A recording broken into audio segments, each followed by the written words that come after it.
"We wish Vanessa were our only child," Dad said at dinner. I smiled. "As you wish, Dad." 6 months later, their empire crumbled without me. My sister Vanessa got a standing ovation for showing up to work twice a week. I got a nod when I closed a $4 million deal. That's how it worked in my family. Vanessa, the golden child with perfect Instagram aesthetics and zero work ethic, versus me, Daniel, the guy who actually built our family's tech consulting empire from nothing. At 28, I managed 35 enterprise clients, coded our proprietary analytics platform that generated 60% of revenue, and personally trained nearly every employee we had. Vanessa was 25, spent her days as an influencer with 12,000 followers, and somehow held the title of Director of Brand Relations, despite never managing a single client relationship. Last Tuesday, we had our monthly family dinner at the estate. Dad raised his wine glass, beaming at Vanessa. "To my daughter, who makes me proud every single day." Mom clinked enthusiastically. I kept eating my salmon. Then Vanessa said it, voice dripping with wine and confidence. "Sometimes I wonder what life would be like if I didn't have to share everything with a brother who just works all the time." Dad laughed, actually laughed. "Honestly, we wish Vanessa were our only child. Life would be so much simpler." Mom nodded. "No offense, Daniel, but you're so serious. Vanessa brings joy to everything." The table went quiet. My fork stopped halfway to my mouth. I looked at my father, the man whose company I'd saved 3 times, the man who signed my paychecks, but never my birthday cards. I set down my fork carefully, smiled, and said, "As you wish, Dad." He blinked, confused by my calm, "Don't be dramatic." "I'm not,"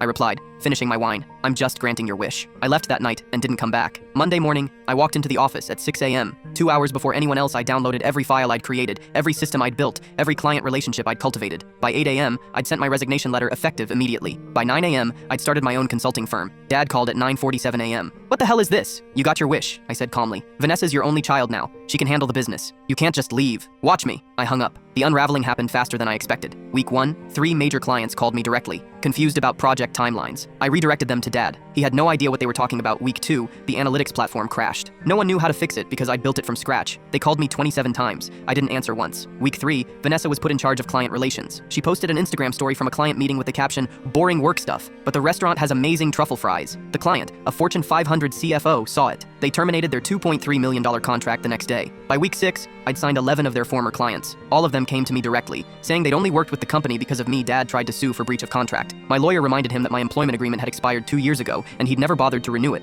Case dismissed. Month 4, I received a LinkedIn message from their head developer. "They're hemorrhaging money. Vanessa spent $60,000 on a rebrand nobody wanted. Your dad's talking about bankruptcy." I didn't respond, but I felt that cold satisfaction settling in my chest. Month 6, Mom showed up at my new office. It was smaller than Dad's, but it was mine. She looked tired. "Your father's selling the business. We're losing everything." "That's unfortunate," I said, not looking up from my laptop. "How can you be so cold?" I finally met her eyes. "You wished I didn't exist. I'm just making it easier for you." She tried the tears. "We didn't mean it like that." "Yes, you did. And now Vanessa is your only child. Enjoy." Last week, I saw the announcement. Dad's company acquired by competitors for cents on the dollar. Vanessa's LinkedIn now says entrepreneur/life coach. Dad says seeking new opportunities. Mine says founder and CEO. They got exactly what they wished for, just not the version they imagined.